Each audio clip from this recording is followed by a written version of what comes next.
the glimmer that breaks the constant night. And you are the brilliance and the dream, the evidence of things unseen. 'Cause even the darkest days are temporary. You are the everlasting. Come on, sing it out with us. And all of the time and space could not contain you. You are the everlasting. Here we go, come on.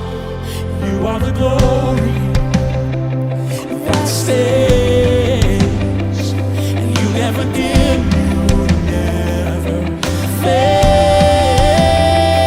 And you are the power and the truth, and nothing can stop you.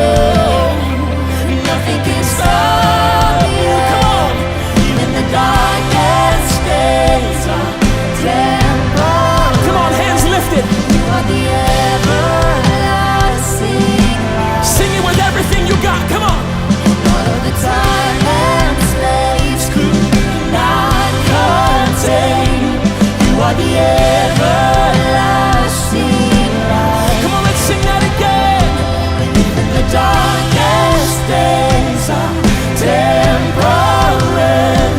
You are the everlasting light. All of the time and space could not contain you. You are the everlasting light.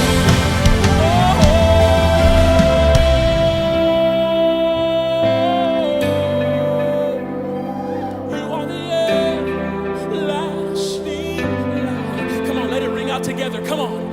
The Beginning, new reality outside my understanding, it's still within. Come on, sing it. As far as I can see you, you're closest still to me. You are the everlasting. Come on, let's pick it up a notch. Come on, sing it out. And in the beginning, new reality outside my understanding, Still within my reach. As far as I can see you, you're closer still to me. You are the everlasting light. Come on, come on. the end in the beginning, The new reality outside my understanding, still within my reach. as far as I can see you, Closer still to me. you are the everlasting light. The darkest days are temporary. You are the everlasting light. All of the time. Time and space cannot contain you. You are the everlasting light. Come on, even the darkest days. Even the darkest days are temporary. You are the everlasting light. And all of the time. Time and All of the space time. cannot It cannot contain contain you. You are you. the everlasting light.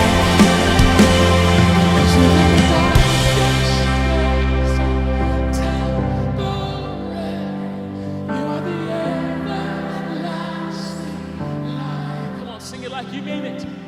All of the time and space not contain. You are the everlasting. Come on, let's sing it one more time. Even the darkest days are temporary. You are the everlasting light. And all of the time, all of the time and space, Not contain. you are the everlasting light.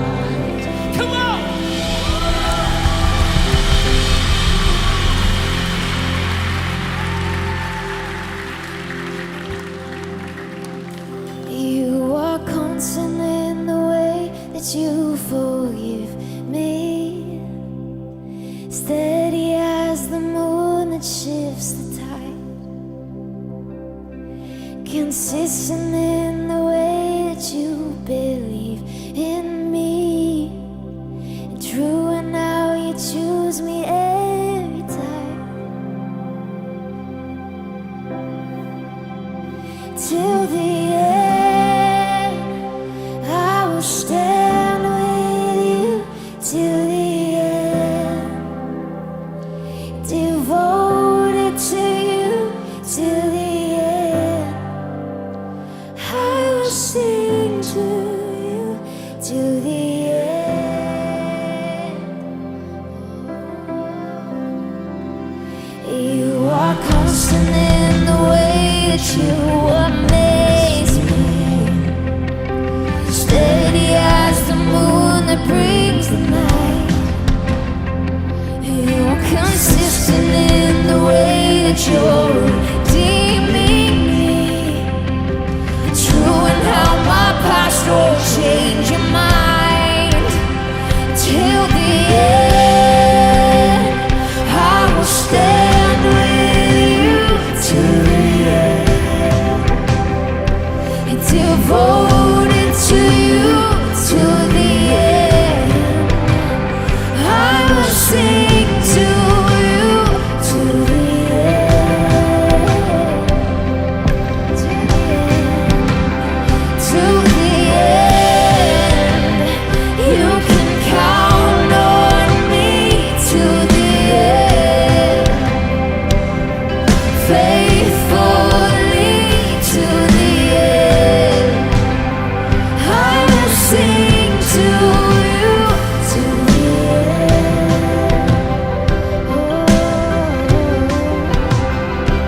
Till all time runs out and my breath wears thin, you will hear my voice, my imperfect melody.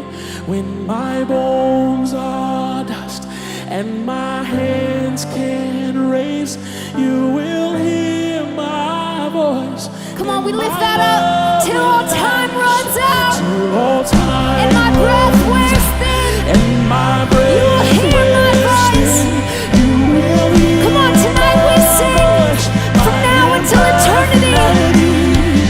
We praise Jesus, the one who saved us, my hands until our breath is gone, until our bones are dust. We will sing. Come on, lift it up. till all Time runs out and my breath wears thin. You will hear my voice. And when my bones are dust and my hands can't raise, you will hear my voice. and my love will last till the end. I will stand with you till the end, devoted to you till the end. I will sing to you till the end.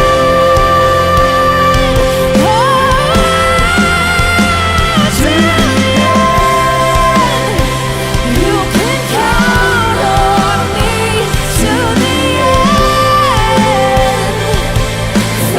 faithfully till the end. I will sing to you till the end, till the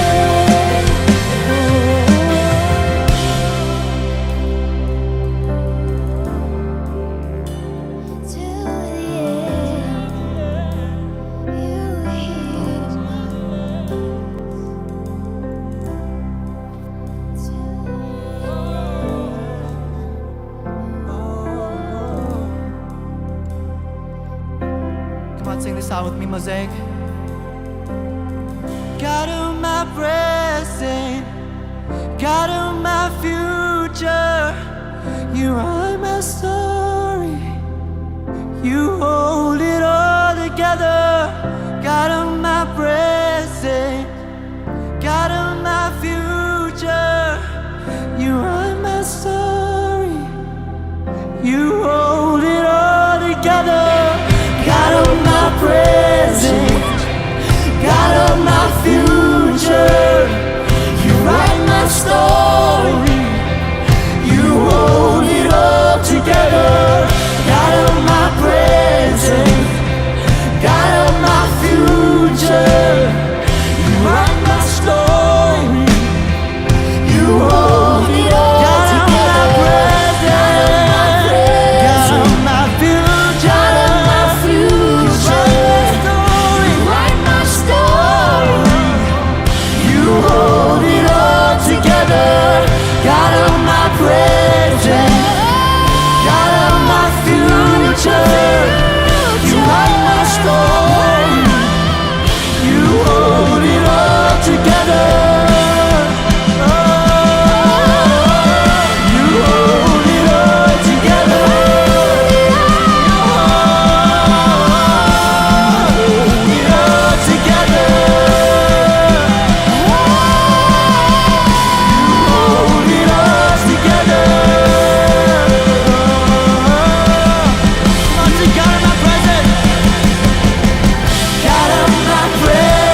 Happy New Year, Mosaic! Happy New Year! Welcome to church. My name is Brooke. And my name is Andres, and we are the Figueroas, and we are part of our pastoral team here at Mosaic. It's so good to see you this weekend. It's 2022. We made it. Happy New Year. It's going to be the best year yet.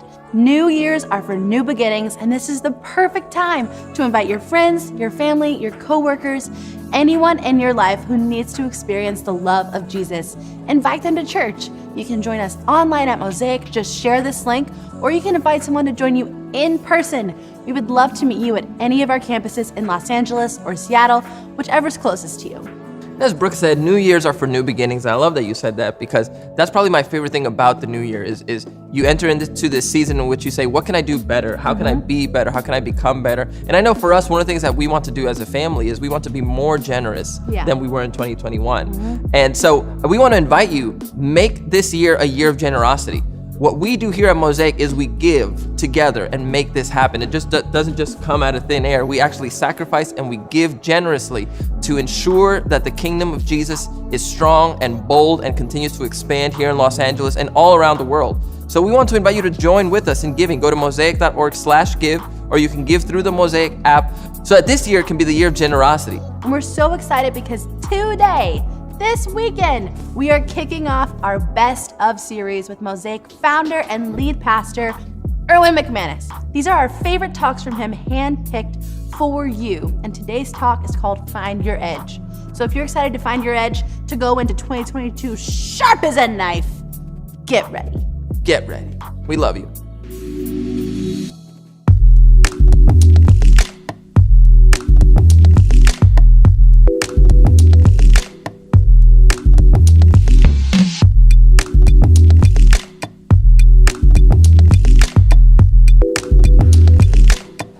One of my favorite verses in the scriptures is in the book of Ecclesiastes, which might be my favorite book in the scriptures.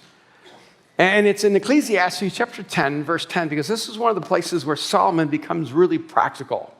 He starts talking to us about principles for life. And in this one verse, he drops on us some incredible frameworks for how to lean into our future and maximize our opportunities. 2018 is going to be the best year of your life, but it isn't something that's going to happen to you. It's going to be something that you make happen. You have to decide that this is going to be the best year of your life. For years, I would hear people talk about 2020 vision. I thought, well, that's normal, right? That's what we're supposed to have. Wouldn't it be great if we could have 10-10 vision? Wouldn't it be great if we could not only see clearly in this moment, but see clearly into the future? So here it is. This is Proverbs chapter 10, verse 10. So we can have 10-10 vision. It says, if the axe is dull and its edge unsharpened, more strength is needed. But skill will bring success. Simple verse, straightforward. It's a way that we can make sure that we stay sharp. If the axe is dull and its edge unsharpened, I remember when I went out cutting down trees in the mountains of Virginia, it's hard work. There's nothing easy about being a lumberjack. It takes an intense amount of energy and strength, determination. And I don't know what great lumberjacks do, but I can tell you that my day was spent cutting down a tree. I should have taken a smaller tree, but it takes a long time to cut down a big tree. See, I think sometimes in our lives, we have a sense that we're supposed to be successful, but once you have faith, when you add the language of faith and the language of success, they almost become mutually exclusive, and we start treating it like magic. Or we start feeling badly about success because we feel like our faith should almost make us not want success, so we actually begin to take on structures of failure because we think success is somehow wrong. And I don't know if you know this, but the people in the scriptures who had the greatest success faced the greatest adversity. They had some of the most difficult circumstances in the world. In fact, if you looked at their life in just a snapshot, you would never predict success for them. Names of people that we become accustomed to, and we think of them in their pinnacle moments, like Daniel or Joseph or Moses or Ruth or Esther. But these were not people who began a story where you thought success was going to happen. I mean, Joseph was a slave. And by the way, so was Daniel. Moses was in exile, running because he was a murderer. Ruth lost her husband, was a widow, lost everything, lost her family, and returned as a refugee to a people that were not her own. Esther was the victim of essentially the sex trade, taken as a concubine or a wife of a king who collected women like others collect horses. And this is the narrative that success comes from. See, I'm not always comfortable with the language of success because we don't want to pretend that success comes easily. But I think part of the problem sometimes is that we underestimate how much God wants to do in our lives. Now, I don't know where you're at, what you've been through, what kind of year you just came out of.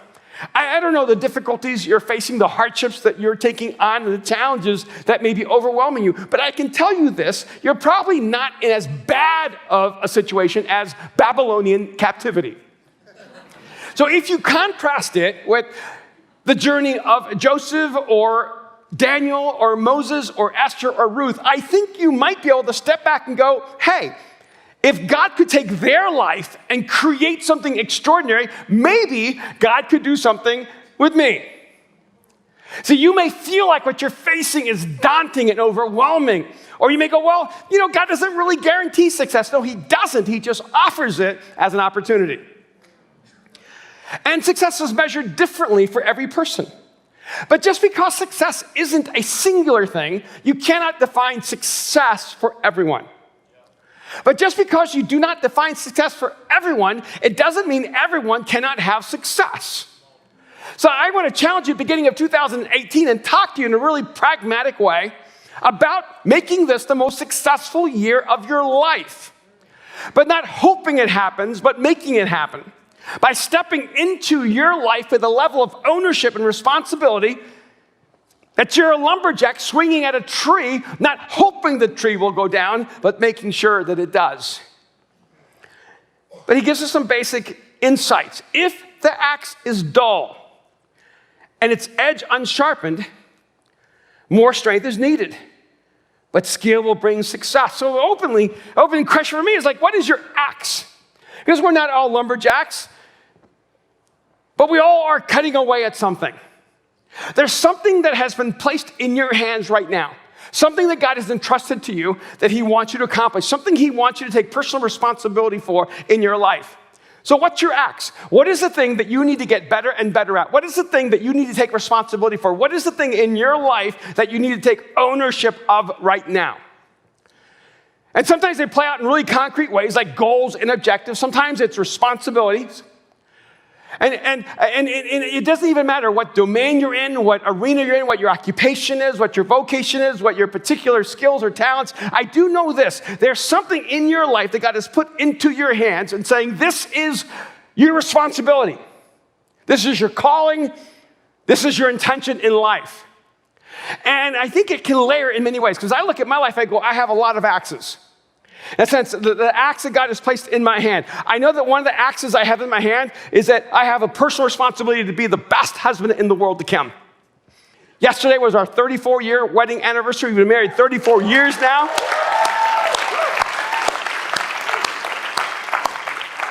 And some days I've been a great husband, and some days I haven't been such a great husband. And I've been cutting away at being a husband for 34 years, but sometimes my axe has gotten dull. And I treated being married to her as if it was something I should assume rather than something I should adore or cherish. And so I think for some of us right now, the axe we need to take on is I need to take on responsibility to be the best husband that my wife has ever imagined. I need to be the best wife my husband has ever dreamed of. See, because if you don't decide to be the best wife and the best husband for your partner, look what you've destined them to. They're married to you, and you've decided to be second best. See, I want Kim to never have to look anywhere else to find the best husband in the world because I'm the best husband in the world, and I keep raising the bar of what the best is. All right, come on. Some of you actually take on is how to be a better parent. I listen to a lot of people talk about their kids like as if they're a moral obligation. I hear people talk with more affection about their pets than I hear people talking about their children. And I understand. But that child is a reflection of you. That dog is not. And one of the actions that have been in my life is to be the best parent I can be. And I know I've messed up. I know I've made mistakes. I know I should have been better. I could have been better.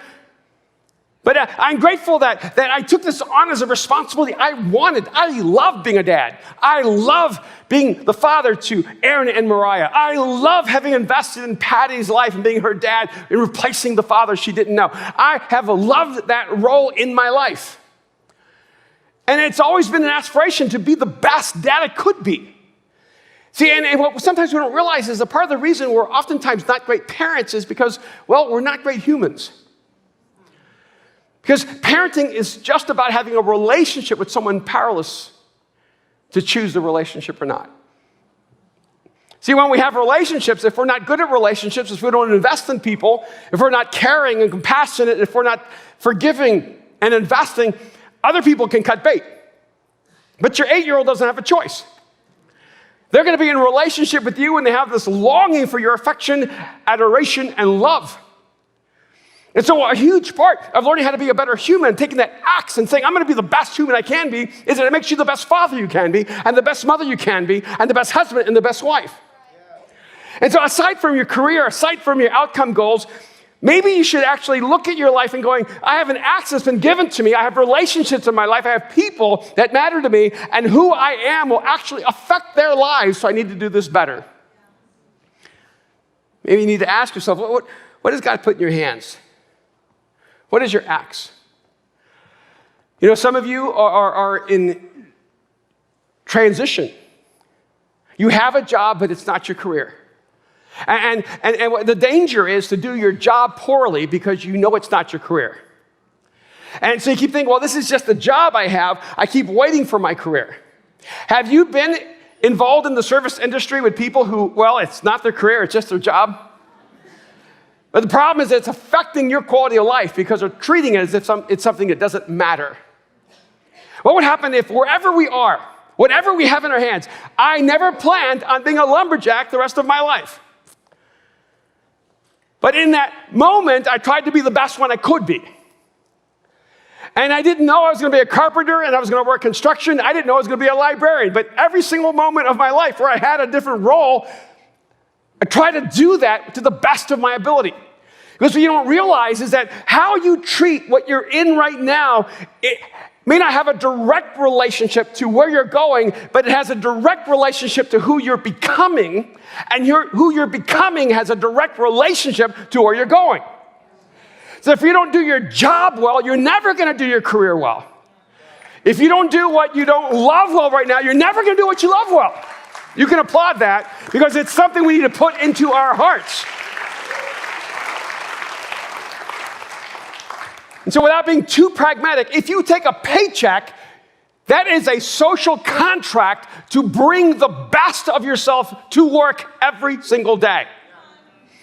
It is not a social contract to show up. It is a social contract to represent the integrity and quality of God through your work, wherever you are. So what is in your hand? What is the axe that God has given you right now in your life? And then for some of you, you have careers, you have the role and opportunity that you've wanted all your life. And the question is, are you going to settle for where you're at, or are you going to aspire to more? I want to challenge you. I was in a conversation with a pastor across the world, and they've seen so many amazing things happen. And their resources are almost, it seems like endless. Just millions and millions and tens of millions and maybe hundreds of millions of dollars. And I asked him, I said, how in the world did you have so many people of wealth here? He goes, well, we only had one.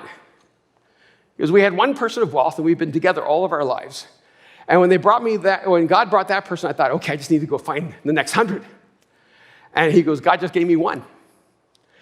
And in fact, I started talking to the multimillionaire who was that one. He goes, yeah, he kept wanting to find more of me, but there was just one of me. That's what he said. He goes, I was his one. And he kept saying, we need to go find more of you. He goes, no, you need to go raise up more of me. So I'm going to believe something in this room. There's some of you here that right now, you can't see it, but you're going to be incredibly successful. I'm going to believe that some of you are going to do the hard work of actually developing yourself to the place where you become the best in the world. And you're going to become a source of resources for so much good in the world. And there's some of you here right now, and you already own your own, you're great at work, but you need to start a company. Some of you own your own company, and you need to grow that. And I think that you shouldn't treat success as a dirty word. Make greed a dirty word. Make success a good word. I got two. I want to convince you that God wants you to be successful. Not that he wants you to be greedy or opulent, but that he wants you to maximize your God-given capacity. I talked to UCLA graduates and USC graduates and the Berkeley graduates and some of the best schools in the world. And when I talked to students, I said, what are you going to do? And they go, well, you mean to pay the bills? Yeah, that's why your parents went into $250,000 of debt, so that you could be an educated, I pay the bills kind of guy. If you're in this room, you are in the cultural elite of people who have the greatest opportunity of any people in human history. You should never make paying the bills your bottom line. You should be creating so that others can benefit from your benefit.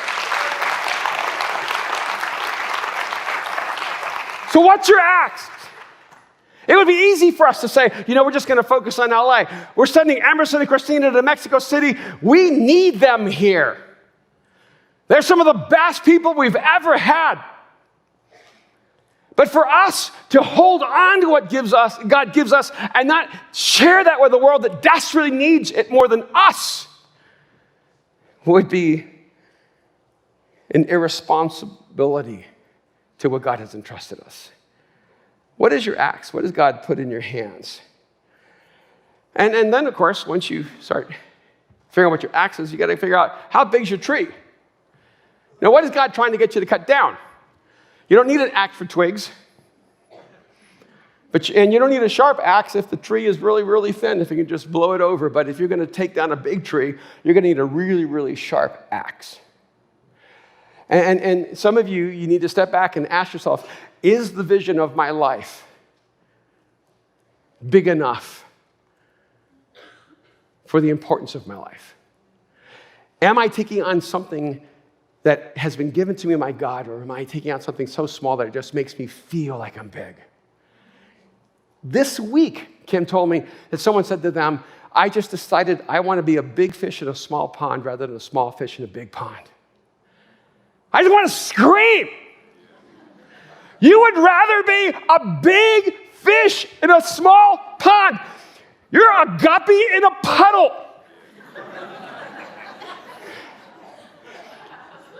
And just because you're like maxing out the puddle, you're still a guppy. You're not a killer whale. You're just a guppy in a puddle. See, when you decide to be a big fish in a small pond, what you're actually saying is, God isn't big enough to do something big with my life in the real challenges in the real world.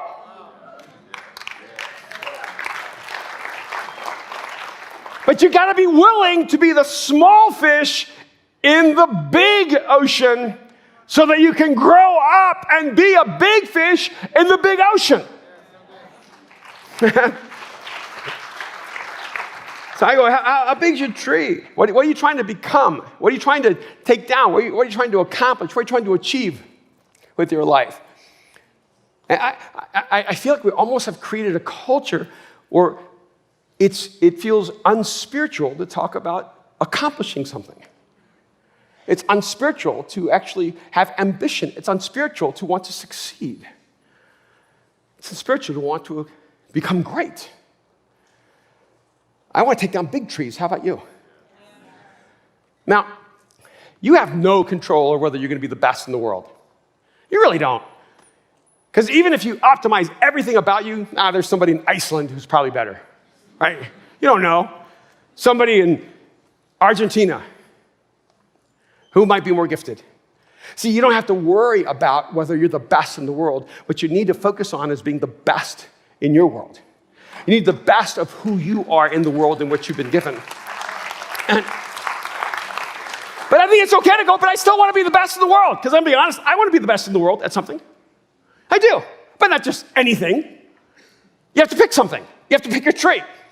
You have to decide what you're going to be good at. What you're going to give your life to. What's the tree you're going to cut out. You need to look at continuous repetition in your life. What are the things that God keeps bringing into your life over and over again that he keeps wanting you to take on? You know what I never have anyone ask me? How do you become a good writer? You know what I have a lot of people ask me? How do I get published? They don't see the connection. Everyone already assumes they're a great writer. They just haven't been discovered. See, instead of trying to figure out how to get published, you need to figure out how to become a great writer. I have a lot of people ask me, how can I get on stage and speak? Very few people ask me, how do I become a great communicator? So we say, hey, how can I do that? Rather than, how did you get to that? So you have to ask yourself what the tree is. Did you know, I don't know if you know this, but I have to create like 50 to 100 new talks every year for you. I don't even know some of you. You know? You're not even going to say thank you? Okay, all right. And you know what my goal is? I want to make this look easy. I want to make this look easy, but I can tell you how many times I made this look easy and people thought it was easy. God, it's so easy. People want to get up here without actually doing the hard work of being able to be up here and make it look like it's no work at all. But I was in my 20s and I was working with urban poor and I realized that these people never got the best of anything. So it's actually when I was working in an environment of impoverishment where there's the worst food, the worst grocery stores, the worst service, the worst public services in the world, I thought, God, could you make me a great communicator? I'm willing to do the hard work of being a great communicator because these people deserve something that's actually better than everyone else is getting. And so I didn't try to become a great communicator so that I would be known as a great communicator. I wanted to actually bring a gift to people who never got the best of anything.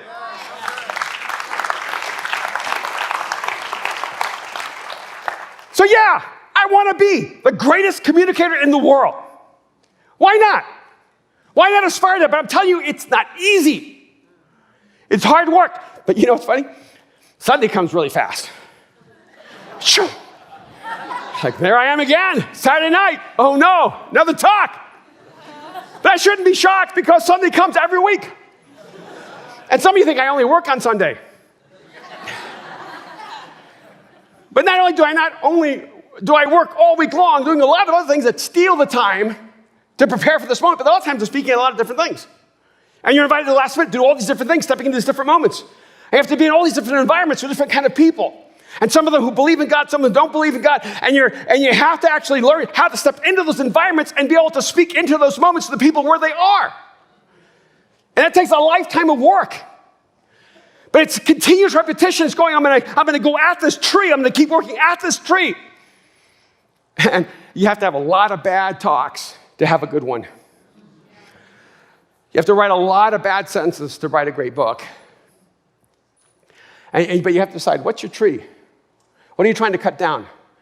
What are you trying to accomplish in your life? What are you trying to get done? What are you willing to do the hard work of? Because if you don't know what you're trying to accomplish, I promise you, you will not accomplish it. So how big is your tree? Because when you're cutting away, you know you're making progress in where you're supposed to be going. If the axe is dull and its edge unsharpened, that's interesting. And its edge unsharpened, that means it has to be sharpened. It doesn't sharpen by itself, which is always odd to me, because the way you sharpen an edge is through friction and heat. So I thought, why doesn't it just sharpen when you're cutting the tree? But that's the wrong kind of pressure against the edge that dulls the edge. But you have to pull back and start sharpening the edge. And you have to ask yourself, with my particular axe in the tree I'm trying to cut, what does it mean to sharpen the edge? I want to ask you, how dull is your edge? Because you can know how dull your edge is because it says here, when it's dull and its edge unsharpened, more strength is needed. So you can know that your edge is dull because you're actually working harder to accomplish less. Here's the interesting thing. No matter how talented you are, if you don't attach that talent discipline, your edge will always be dull. Because the only thing that cuts the edge is the right kind of heat and friction. That sharpens you. But a lot of us are afraid to get sharpened because we don't like the friction that presses against us. You know what the friction is? It's failure. I can tell you how dull your edge is by how much you failed or how little you failed. If you don't have any good failures under your belt, your edge is dull. I was asked recently what's one of the greatest challenges of this generation that called the millennial generation, and I said one of the problems is, of course, perfectionism.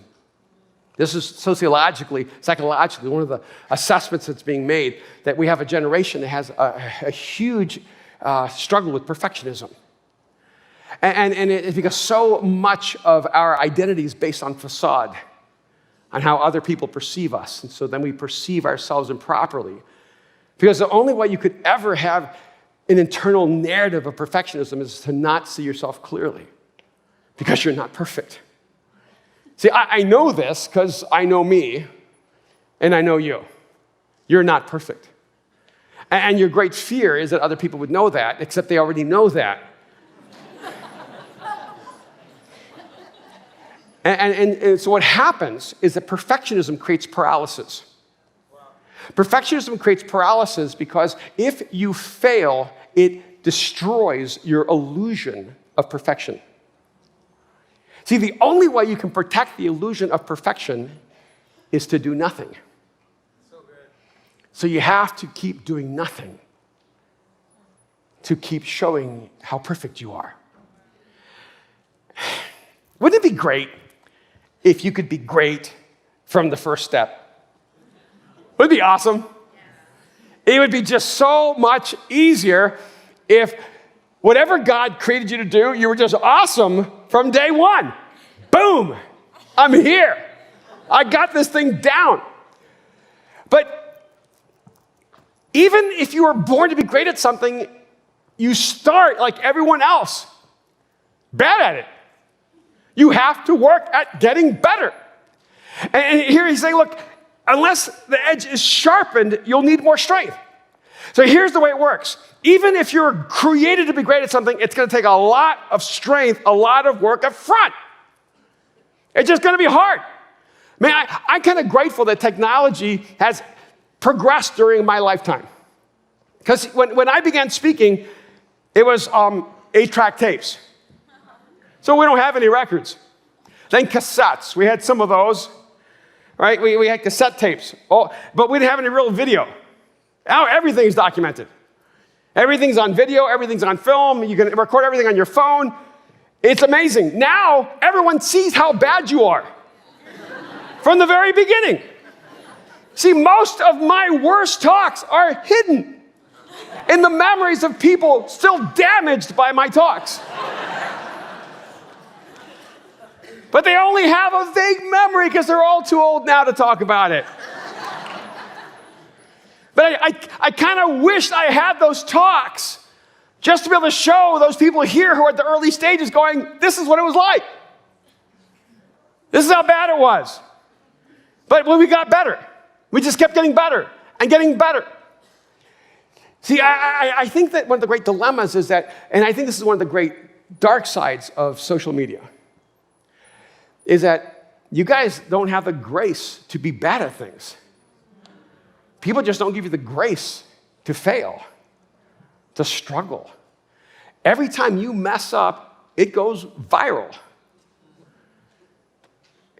Your worst moments are what people want to capture, and they want to define you by them. See, I think we need to create an environment where people can be bad and be safe. And I want a place where people are learning how to sing and people learning how to speak. And come on, have you heard people ramble on and on here during the announcements? Can't you get that announcement? All right. You know what? If you want everything here to be perfect, you don't get where we're going. We're gonna get worse up here so we can all get better. Because we want to create a place where people can fail and struggle and be imperfect and they can learn, and we cheer them on because they're giving it their best.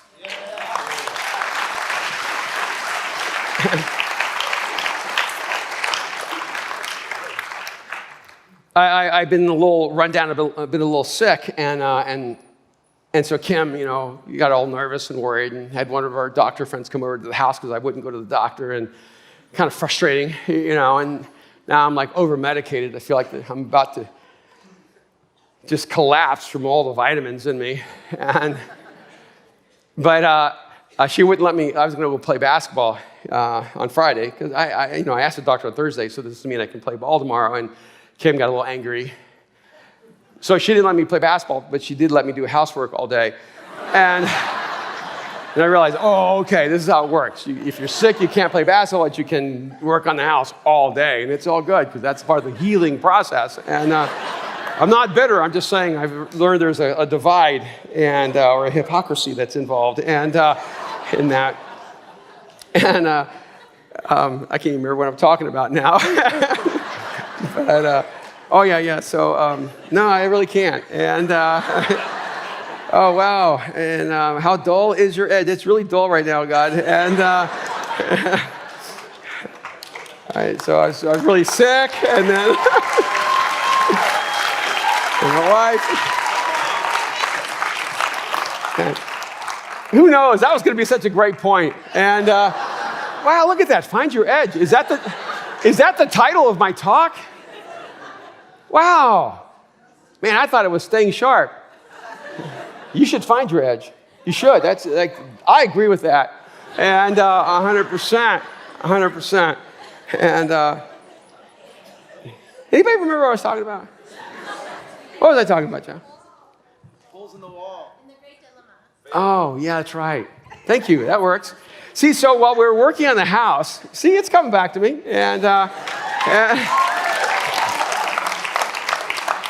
But this is like the perfect point.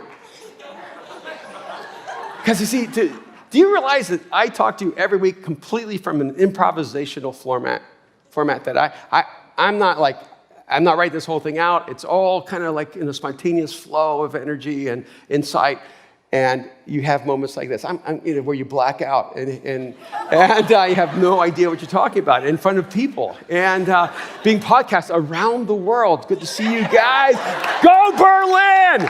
And so Aaron moved out to Venice Beach about a month ago. So I heard Kim say something. Oh, we should put a bed in there in case we have guests. And I said, no, I want that as my office. So I took it over really fast. And then I started turning it into an office space, and then she started helping me and buying me some stuff. It was so cool.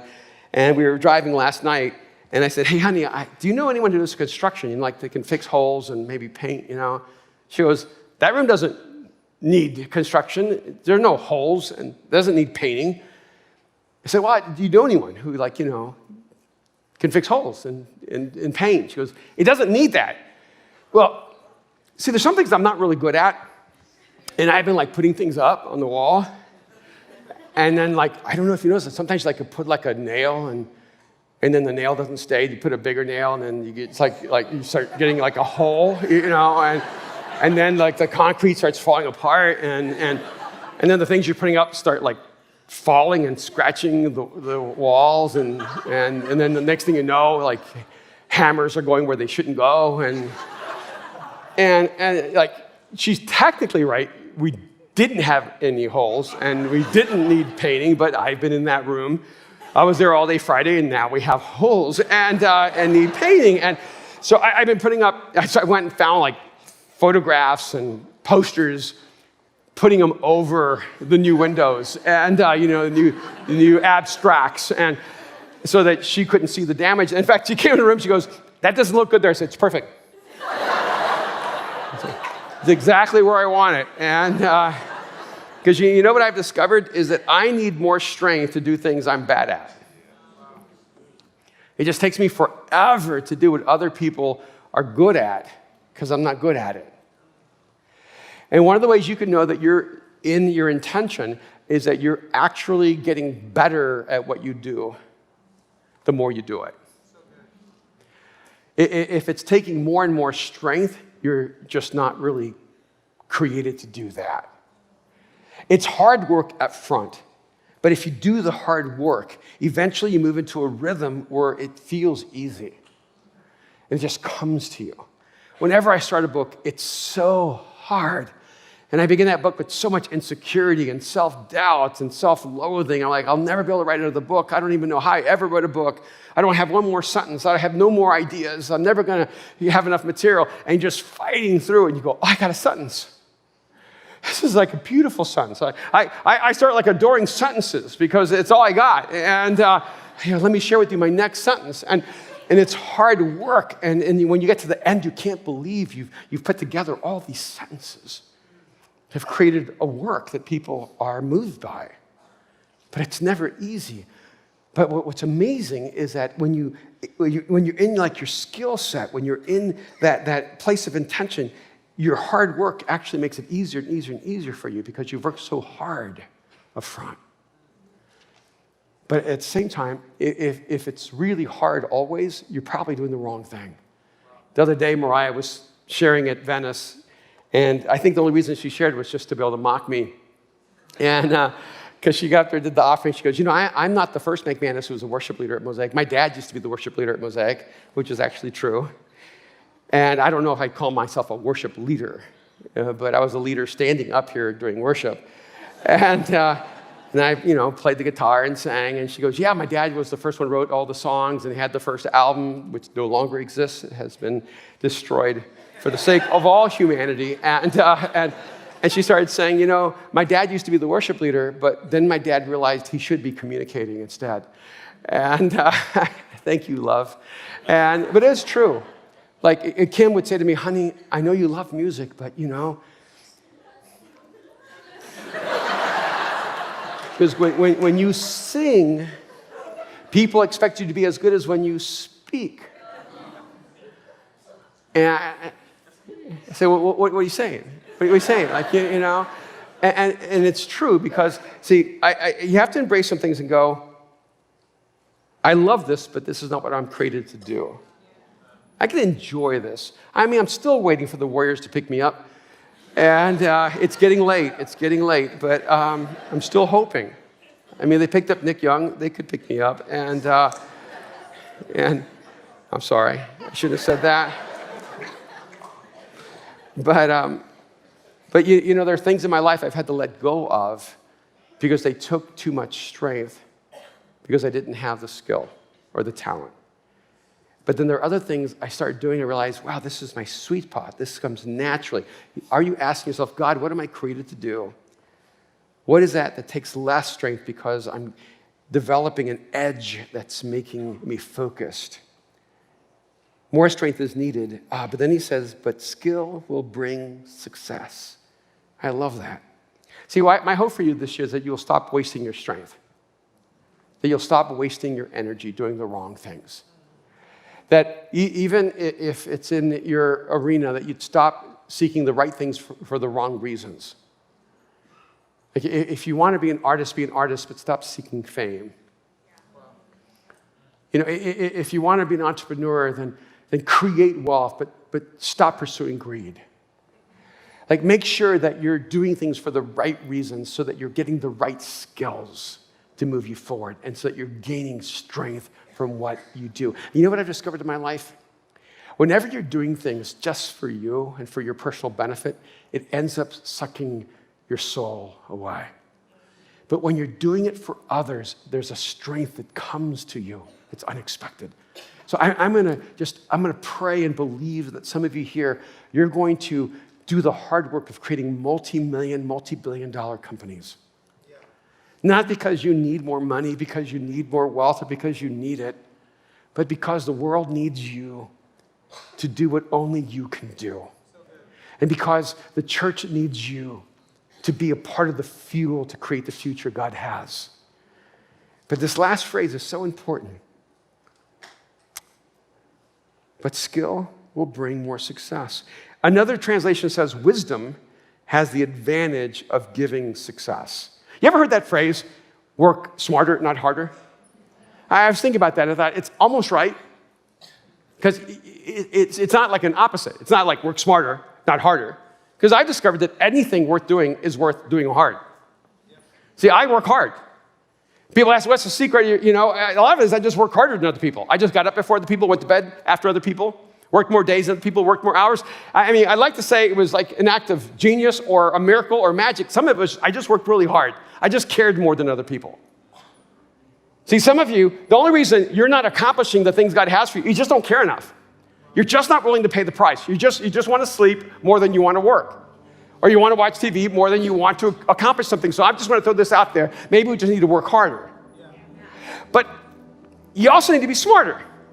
Because if you're working hard but not being smart, you're just wasting your strength.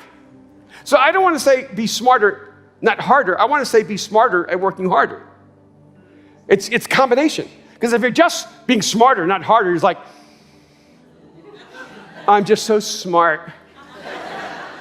I can see what everyone should be doing.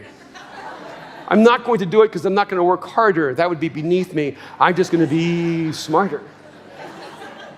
And some of you are going to be smart right into poverty. Because people who work hard and work smart are the ones who achieve success. So work harder at being smarter and work smarter at working harder. Get wisdom. It says, but skills bring success. But wisdom helps you accomplish what has been entrusted to you.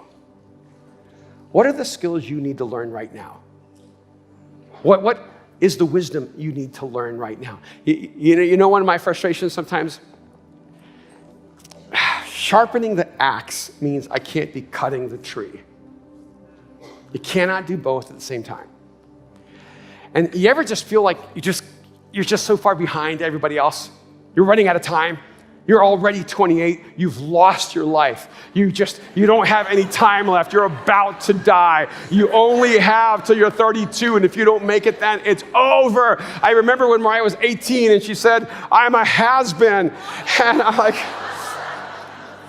some of you have such a delusional sense of yourself. Do you realize that in my early 50s, I set goals for myself for when I'm 70? 72, technically. Because there are certain things I want to be great at that I'm just okay at right now. And so I told myself, okay, I'm going to give myself the grace of time. I'm going to give myself 25 years so that when I'm in my 70s, I'm going to be one of the best at that. Some of you just need to keep working at it, but you have to take time to stop chopping, to step back and start refining. What are the skills you need to take on right now so that you can become more successful? Do you need to step back and learn so that you can lead? Do you want to learn how to communicate? Start listening. You want to learn how to lead? Start following. If you want to learn how to succeed, you need to start humbling yourself and fail. Because the only way you will ever expand your future is to go deeper. You cannot go higher without going deeper.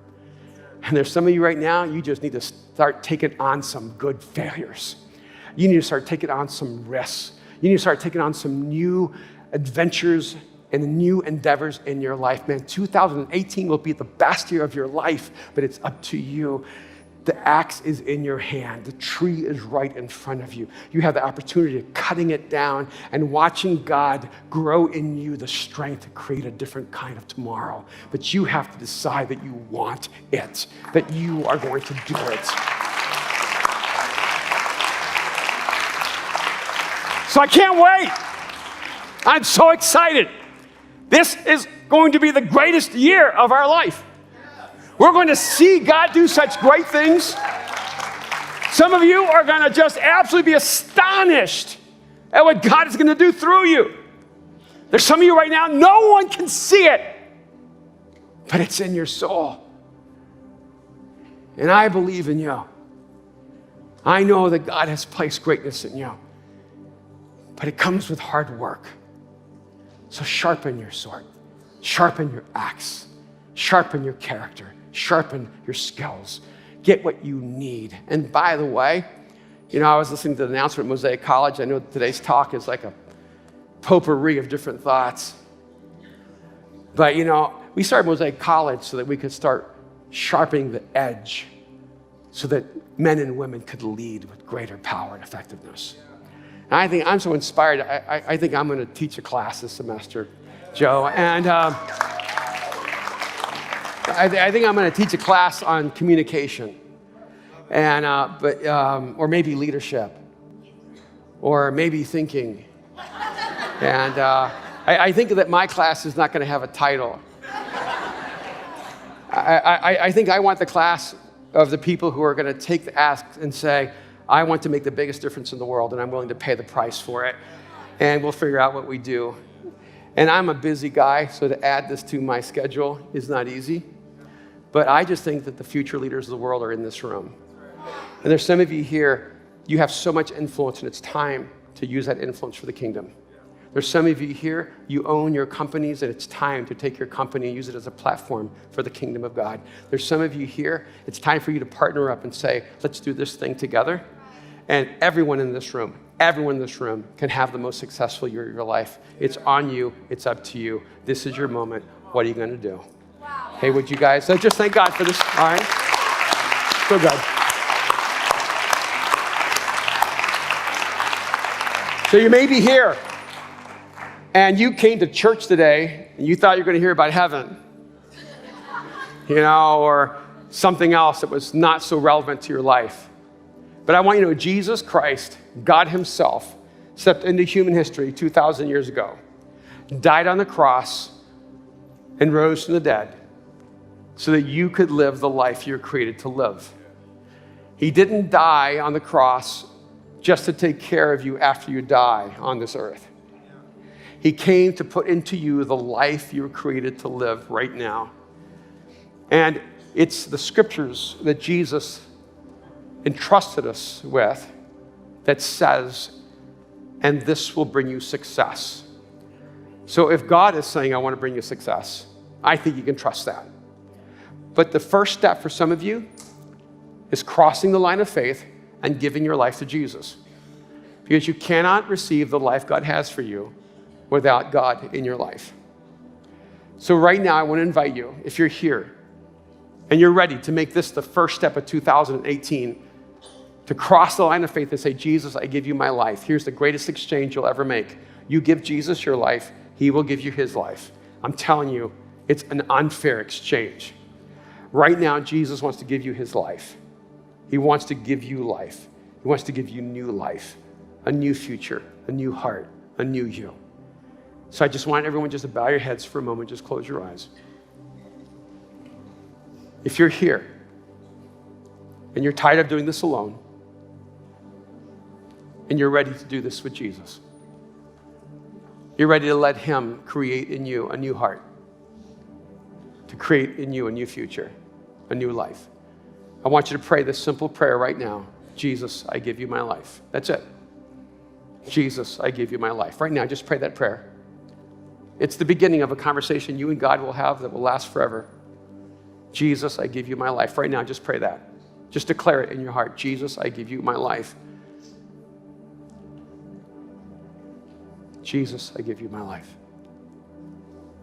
If that's you, if you're beginning this year's crossing the line of faith, giving your life to Jesus, if that's how you're starting this new year, if this is how it's going to begin the best year of your life, if you just whispered that prayer, Jesus, I give you my life, I want you to hold your hand up high right now. I want to pray for you. Beautiful. Way to not hesitate. Wonderful. All over the room. Anyone else right now? Jesus, I give you my life. Right now, just hold it up high. Don't be embarrassed. This is your moment. I want to pray for you. Jesus, I give you my life. Wonderful. Father, I pray for those in this moment have crossed the line of faith, have just declared to you, Jesus, I give you my life.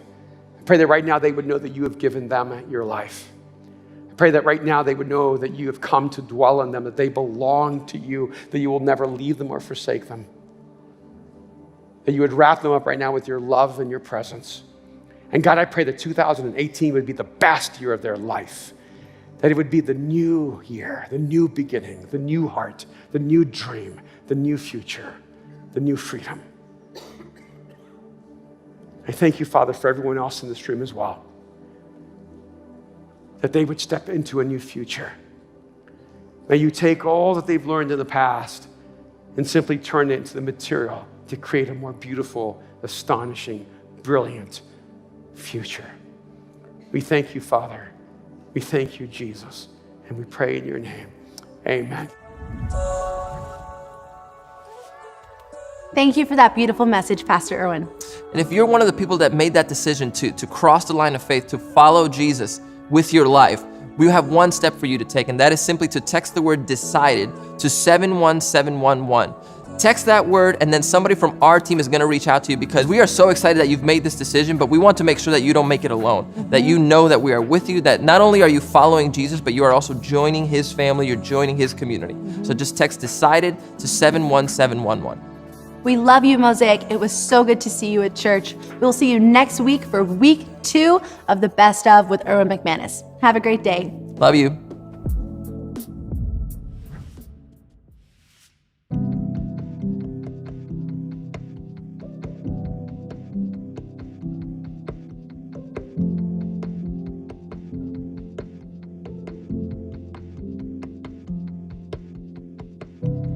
Where would I be without your love? How would I get through all this stuff without you? I guess I will never have to know how it would feel to walk alone. I have you, and I have run to the end, time and again, come to the end of myself. I have come to the end, time and again, but you show up every time. You are the rescue I've always needed. You never leave me on my own. For all that I am, you'll come back again. You wouldn't leave me, not for a minute. You showed them my weakness over again. For all that I am, you choose me again.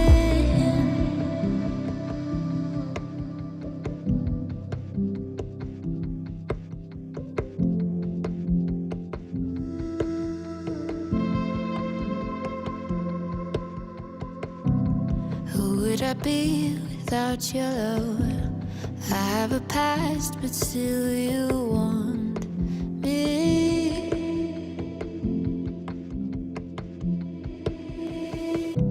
And all of the things I used to know don't even compare, they don't come close to knowing you. And I have run to the end, time and again, come to the end of myself. I have come to the end, time and again, but you show up every time.